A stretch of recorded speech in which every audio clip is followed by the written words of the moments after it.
जोहार साथियों, मैं मुकेश बिरुआ। कोल्हान के हो समाज में अपनी सामाजिक व्यवस्था के नाम पर मानकी मुंडा व्यवस्था चलता है, लेकिन हालिया वीडियो में मैंने मानकी मुंडा संघ के बयान पर आधारित प्रेस नोट और ऐतिहासिक दस्तावेजों के आधार पर यह पाया कि जिसे आज तक हमें हो समाज की पारंपरिक व्यवस्था बोलकर बताया गया, वास्तव में वह सामाजिक व्यवस्था ना होकर खानदानी व्यवस्था निकली। मानकी मुंडा के चयन में ना ही हो समाज की ज़रूरत होती है और न ही ग्राम सभा की। हालांकि मैंने मानकी और मुंडाओं के बर्खास्तगी पर संक्षेप में पिछले वीडियो में जानकारी दिया था, जिसमें दस्तावेज के आधार पर नालायक होने और सरकार बहादुर के प्रति ईमानदार नहीं होने पर उपायुक्त के द्वारा बर्खास्त किए जाने का जिक्र ऐतिहासिक दस्तावेजों में तो अंकित है। लेकिन इस समय पश्चिमी सिंहभूम के तत्कालीन उपायुक्त अध्यक्ष चंदन कुमार ने 9 बिंदुओं पर मुंडा मानकी के बर्खास्त होने का आदेश निर्गत किया है। आइए हम समझने की कोशिश करते हैं कि रिकॉर्ड ऑफ राइट्स किस तरह बदलते बदलते यहाँ तक आ पहुँचा है।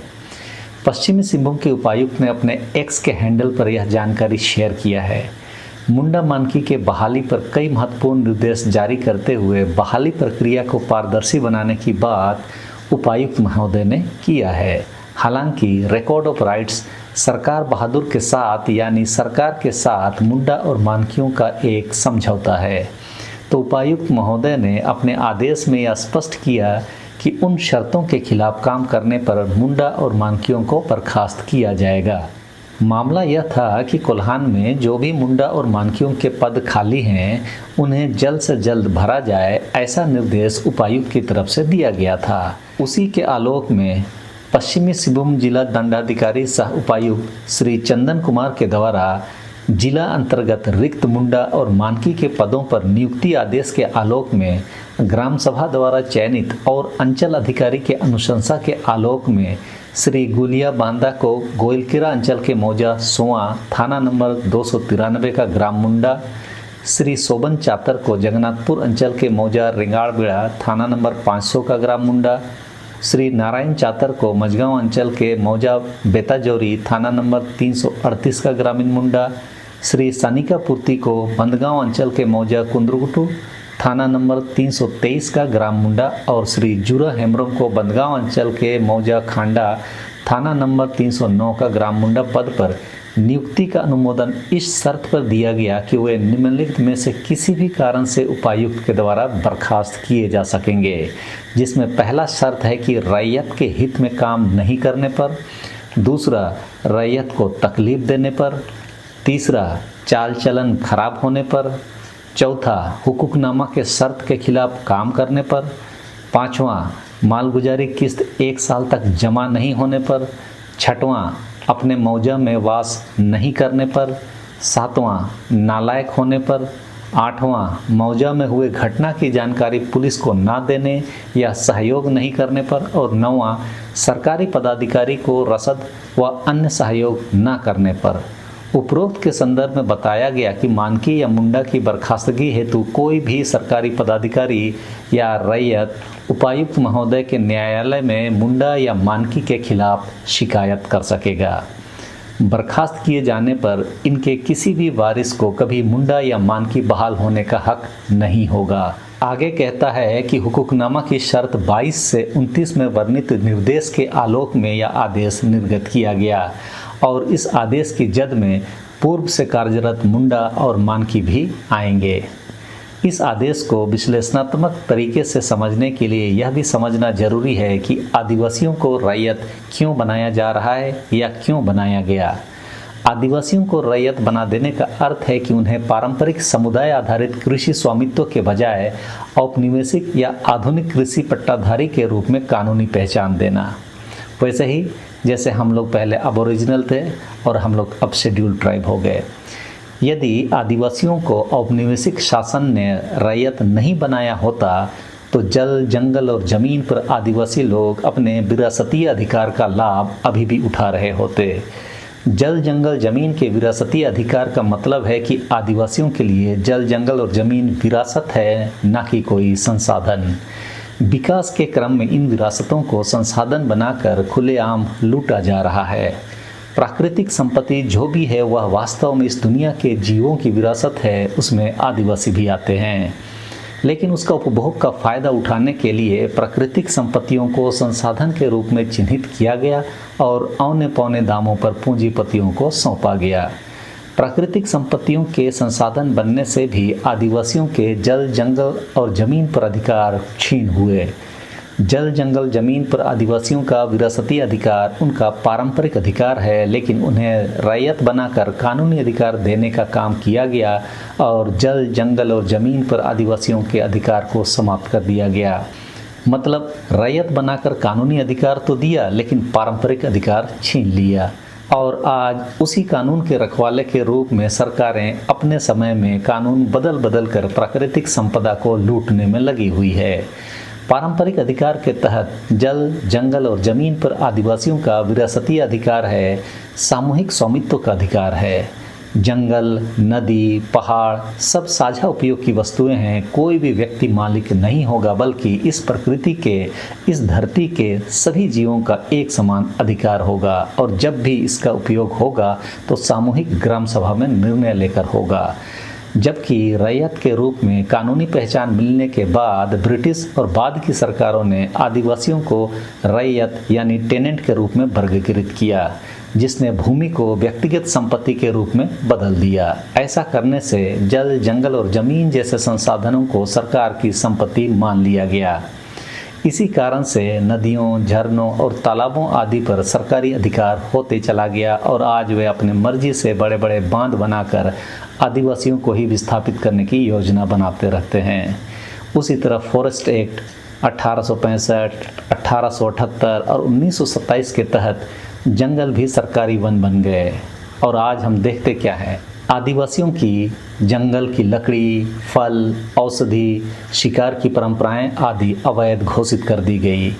जमीन का अधिकार को सामूहिक से व्यक्तिगत बनाए जाने के कारण रैयती अधिकारों ने आदिवासियों का सामूहिक स्वामित्व तोड़ा, जिस कारण से जमीन की बिक्री, गिरवी और जब्ती के विवाद बढ़े और अपनी अपनी जमीन बचाने की लड़ाई में आदिवासियों को झोंक दिया गया। वास्तव में अपने समय में बिरसा मुंडा ने भी आदिवासियों के जल, जंगल और ज़मीन पर पारंपरिक विरासती अधिकार को बचाए रखने के लिए और रैयती अधिकार नहीं लेने के लिए ही अंग्रेज़ों के खिलाफ उलगुलान किया था कि हमें रैयती अधिकार नहीं चाहिए। लेकिन उस आंदोलन की मूल भावना को भी आज के समय में आदिवासी ठीक से समझ नहीं पा रहे हैं। कोई बिरसा मुंडा को भगवान बनाने में लगा हुआ है, तो कोई ईसाईयत के खिलाफ आंदोलन करने वाला नेता के रूप में वर्णन करने में लगे हैं, तो कोई सनातन धर्म को मानने वाले व्यक्ति के रूप में, तो कोई स्वतंत्रता संग्राम के एक सेनानी के रूप में वर्णन करने में लगे हुए हैं। जबकि हकीकत यही है कि आदिवासियों के पारंपरिक विरासती अधिकार को वे किसी भी सूरत में छोड़ना नहीं चाहते थे और वे अंग्रेज़ों के द्वारा दिए जा रहे रैयती अधिकार को आदिवासी इलाकों में लागू करने के सख्त खिलाफ थे। तो आदिवासियों के उसी रैयती अधिकार के तहत पश्चिमी सिंहभूम के उपायुक्त भी आदिवासियों को देखते हैं और उनके रैयती अधिकारों के पक्ष में काम नहीं करने और उन्हें रैयत के रूप में तकलीफ देने के कारण मुंडा और मानकियों को बर्खास्त करने का प्रावधान किया गया है, न कि आदिवासियों के विरासती अधिकार को नुकसान पहुंचाने के लिए कोई कार्रवाई सुनिश्चित की गई। खैर, मैं जो आदेश में लिखा है उसी का मैं विश्लेषण कर दे रहा हूं ताकि आप भी यह समझ सकें कि आदिवासी करते हुए कब हम रैयत बन गए, पता भी चला कि नहीं, या तो आप भी बेहतर बता सकते हैं। उपायुक्त के आदेश में मुंडा और मानकियों के खराब चाल चलन होने पर बर्खास्त होने की बात लिखता है। ग्राम सभा में कई दफ़ा पारित करके कई मुंडा या मानकियों को बर्खास्त करने के लिए आवेदन दिया जाता रहा है, लेकिन आज तक वैसे आवेदनों को उपायुक्त नज़रअंदाज ही करते रहे हैं। लेकिन क्योंकि इस उपायुक्त ने आदेश जारी किया है, तो यदि ग्राम सभा में बैठकर हो समाज के लोग मुंडा या मानकी के चाल चलन पर राय देने लग जाएं, तो मुझे लगता है आधे से ज़्यादा मुंडा या मानकी पर बर्खास्तगी का तलवार लटक रहा होगा। हुकुकनामा पट्टा के शर्त के खिलाफ काम करने पर भी बर्खास्तगी की बात लिखता है, लेकिन दुर्भाग्य की बात तो यह है कि हुकुकनामा को ना ही मुंडा या मानकी विश्लेषणात्मक रूप से पढ़े हैं और ना ही हो समाज के लोग। मैं इस पर भी एक वीडियो अलग से ज़रूर बना दूंगा। मालगुजारी की स्थिति 1 साल तक जमा नहीं करने पर भी मुंडा या मानकी को बर्खास्त करने की बात लिखी है, यानी लगान नहीं देने पर मुंडा और मानकी अपना पद गंवा सकते हैं। लगान का किस्त रैयत से लेने के दरमियान भी कई कहानियां सुनी जाती रही है। कभी मौका मिलेगा तो उसका भी मैं बात सामने रख दूंगा। मुंडा या मानकी के अपने गांव में नहीं रहने की स्थिति में भी उन्हें बर्खास्त किया जा सकता है। कई मुंडा या मानकी अपने गांव से दूर चाईबासा शहर में भी रहते हैं और कई तो सरकारी नौकरियों में भी हैं। उन लोगों के लिए इस आदेश का प्रावधान को किस तरह समझा जाएगा, यह आने वाला समय बताएगा। उपायुक्त की नज़र में नालायक होने पर भी मुंडा या मानकी को बर्खास्त किया जाएगा। मुंडा मानकी की नालायकी को किस आधार पर उपायुक्त पहचान करेंगे, इसकी अलग से कोई व्याख्या नहीं है। इससे संबंधित कई आवेदन ग्राम सभाओं के द्वारा उपायुक्त को दिया जाता रहा है, उस पर भी आज तक कार्रवाई ग्राम सभा के पक्ष में होते हुए नहीं देखा गया है। गांव में कोई भी घटना होने पर उसकी जानकारी पुलिस को यदि नहीं देता है या सहयोग नहीं करता है, उस स्थिति में भी मुंडा या मानकी को अपने पद से बर्खास्त किया जा सकेगा। हालांकि हुकूकनामा में यह भी लिखता है कि मुंडा और मानकी अपने क्षेत्र के जवाबदेह पुलिस पदाधिकारी हैं। जब सरकारी पदाधिकारी होंगे तो बर्खास्तगी भी उसके आधार पर ही होगी। यह भी साबित करता है कि मुंडा और मानकी सरकार बहादुर के प्रति जवाबदेह है, न कि समाज के प्रति। और अंत में सरकारी पदाधिकारी को रसद और अन्य सहयोग नहीं करने की स्थिति में भी उपायुक्त मुंडा या मानकी को बर्खास्त कर सकते हैं। विल्किंसन ने मुंडा और मानकी को अपने अपने क्षेत्र का ग्रामीण और क्षेत्रीय एजेंट बनाया, तो स्वाभाविक सी बात है कि वे लोग सरकारी तंत्र के हिस्से हैं और सरकारी तंत्र के पदाधिकारियों से सहयोग नहीं करने पर उन पर कार्रवाई तकनीकी रूप से जायज़ है। हुकूकनामा या रिकॉर्ड ऑफ राइट्स किस तरह इतिहास में बदला है, उसे भी समझने की ज़रूरत है, क्योंकि हुकूकनामा का संबंध व्यक्तिगत रूप से मुंडा और मानकियों से संबंधित है। इसीलिए हो समाज की ओर से उनके व्यक्तिगत अधिकार के लिए कभी आंदोलन नहीं किया गया। हुकूकनामा को पब्लिक डोमेन में आज तक कभी भी चर्चा में न लाया गया और न ही मुंडा या मानकियों की ओर से दिखाने का प्रयास ही हुआ। उस कारण से हुकूकनामा के अधिकार गोपनीय ही रहे और गुपचुप तरीके से ही सरकारों ने अपने फ़ायदे के लिए उसके प्रावधानों को छेड़छाड़ किया जाता रहा। और आज जो हम देख रहे हैं कि मुंडा या मानकी को बर्खास्त करने के 9 कारण प्रशासन की ओर से जारी किए गए, मुझे लगता है आज से पहले इतने सारे कारण कभी भी नहीं गिनाए गए थे, न बताए गए थे। लेकिन जब आदेश निर्गत हो गया है, तब देखना है कि मुंडा और मानकी इस आदेश का खिलाफत करेंगे या इस आदेश को स्वीकार करेंगे। तो इस वीडियो में इस समय के लिए इतना ही। सबों को धन्यवाद। जोहार।